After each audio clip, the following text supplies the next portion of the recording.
3. On March 15, 2023, in Seattle, Washington, a routine software update was executed for the Application Programming Interface, or API, of one of the country's leading retail chains, Retail Max. This chain, famous for its extensive range of consumer goods and electronic products, relied heavily on its digital infrastructure to facilitate seamless transactions both in-store and online. The API served as a critical bridge between Retail Max's point-of-sale systems and various payment processing networks. This update, however, introduced a subtle coding error, an overlooked misconfiguration in the data validation process that permitted malformed payment requests to flow through unrecognized. The flaw stemmed from a mismatch between the API's expected request format and the actual format used by connected payment processors. This misalignment allowed transactions that should have been rejected to pass through, leading to an overload of errors that went undetected due to insufficient logging mechanisms. The company depended on an internal tooling suite that lacked robust error reporting features designed to catch such anomalies in real time. As transactions piled up, the API began to exhibit unusual behavior, returning generic error messages rather than more informative diagnostics. By midday, Retail Max observed a pronounced dip in transaction success rates at their physical stores. Initially, the impact was subtle, with about 5% of customers experiencing payment failures. This 5% equated to tens of thousands of customers struggling to conclude purchases, a concerning development for any major retailer. Revenue began to decline sharply, with estimates projecting daily losses of around $500,000. Internally, confusion reigned among the IT support teams. Email threads and incident channels flourished, filled with queries regarding transaction failures and customer complaints. The on-call engineers speculated about the potential causes, quickly ruling out external threats such as a cyber attack. They were drawn to the idea of a database issue, given the uptick in error messages from their monitoring dashboards. The information received from frontline staff pointed to the troubling yet vague suggestion that issues were isolated to specific payment types, particularly those linked to certain banks.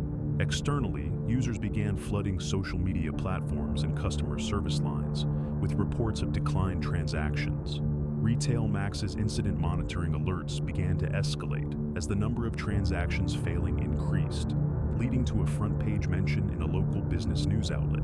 Journalists referenced the rising inconvenience faced by patrons, noting disruptions that extended beyond retail to services such as online food delivery and transportation apps that offer digital payment options through Retail Max's network. As the hours passed, the situation worsened. The problem, once identified as a localized API failure, began to spill over into payment networks, as numerous transactions sent to payment processors were marked for review or held due to non-compliance with expected data formats. Banks across the country received a sudden spike in erroneous transaction requests linked to Retail Max, which triggered automated systems designed to protect against fraud.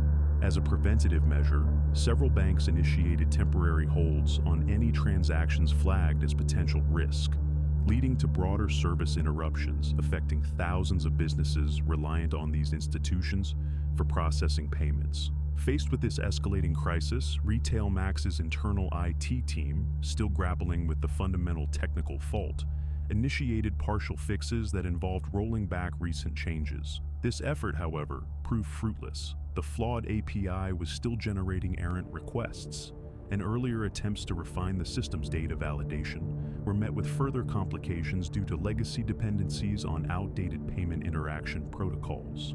The misconfiguration had inadvertently created a feedback loop where attempts to correct errors only propagated additional issues. As pressure mounted, the organization took to its internal communication channels to navigate the unfolding chaos. But miscommunications began to emerge.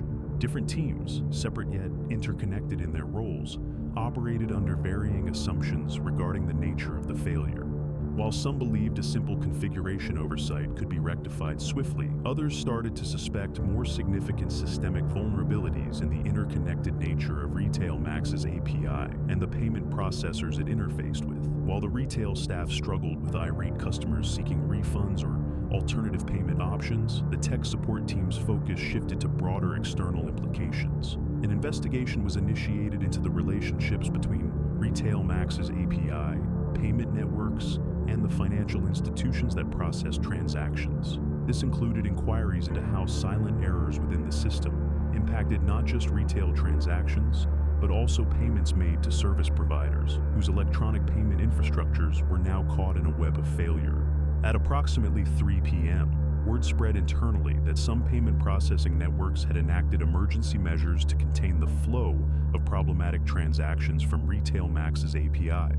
These protocols, likely set in motion by risk assessments triggered during the earlier transaction overload, created a backlog of merchants unable to settle payments. Consequently, this led to evoked emergencies in various sectors beyond retail, including utilities and telecom providers dependent on electronic transactions for customer billing. As the day progressed, reports intensified throughout the organization. RetailMax's leadership participated in multiple briefings, attempting to reconcile updates from technology teams with rising concerns from the business side. They aimed to communicate findings and steps forward to store managers and customer service personnel, who faced increasing discontent from customers stranded at checkout counters nationwide. Initial assessments highlighted a trend where as much as 15% of all transactions were being affected by the ongoing disruption. By early evening, the cumulative effects had spiraled, with RetailMax's reputation dangling precariously as news outlets began broadcasting coverage of the incident. Key financial partners and stakeholders demanded clarity on the matter, igniting a chain reaction of urgency among the executive team. With the pressure mounting, an emergency meeting was called to strategize both immediate responses and long-term remediation plans, while the clock ticked on a potential public relations crisis. At this juncture, the failure had not only disrupted the retail sector, but had cascaded through various industries interconnected via digital payments, laying bare vulnerabilities that had been overlooked for years. Digital infrastructure that seemed robust began to reveal itself as fragile under strain. It was, however, just the beginning of an intricate investigation into what was yet to unfold as the night deepened, and the ramifications of this technical failure began to ripple outward. As dust settled, external communications from RetailMax proved insufficient to alleviate mounting frustrations among partners and customers. Amid this turmoil, financial institutions began issuing public advisories about potential disruptions. Within hours, multiple banks reported significant service delays, citing their ongoing attempts to investigate the source of the systemic failure. Miscommunication persisted, as retailers received mixed signals about which payment methods remained functional, exacerbating dissatisfaction. By the start of the next business day, the scope of the incident became increasingly apparent. Financial analysts estimated that RetailMax faced losses in the millions due to halted transactions. The ripple effects extended beyond immediate revenue loss. Small businesses reliant on RetailMax for inventory faced acute cash flow problems, leading to layoffs and temporary closures across various sectors. In the wake of continued disruptions, RetailMax instituted an emergency response plan. The company assembled a cross-functional team of engineers and external cybersecurity consultants to conduct an urgent audit of its systems. Work began on isolating the API flaw and assessing its dependencies. Despite attempts to rectify the issues, legacy systems slowed down progress as risks of wider impacts remained. 2 days post-incident, affected banks escalated the matter to regulators, urging immediate inspections of the interconnected digital payment networks. Federal authorities opened inquiries into compliance with operational standards, while media coverage intensified alongside public scrutiny.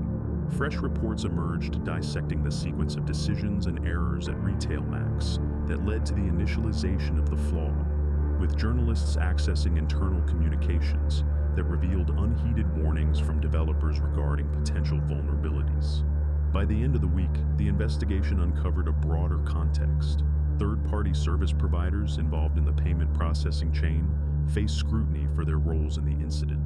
Law enforcement agencies issued subpoenas to RetailMax and associated partners for documentation relevant to the operational failures. On the legal front, consumer protection groups began mobilizing, seeking compensation for businesses and individuals impacted by the chaos. As weeks turned into months, consequences unfolded. Top executives at RetailMax resigned under mounting pressure. while the company faced lawsuits filed by affected retailers citing substantial damages. Financial institutions initiated internal audits, and multiple banks tightened their risk management processes. RetailMax's failure to fully regain customer trust led to a significant downturn in sales, prompting the company to reevaluate its digital strategy. Ultimately, in February 2024, RetailMax announced a complete overhaul of its payment processing systems, pivoting to a cloud-based infrastructure with enhanced protocols for risk assessment and incident response. This strategy, while costly, aimed to restore functionality and safeguard against future failures. Nevertheless, the overarching vulnerability of interconnected payment systems lingered, reminding all stakeholders of the fragile balance maintained in the digital economy.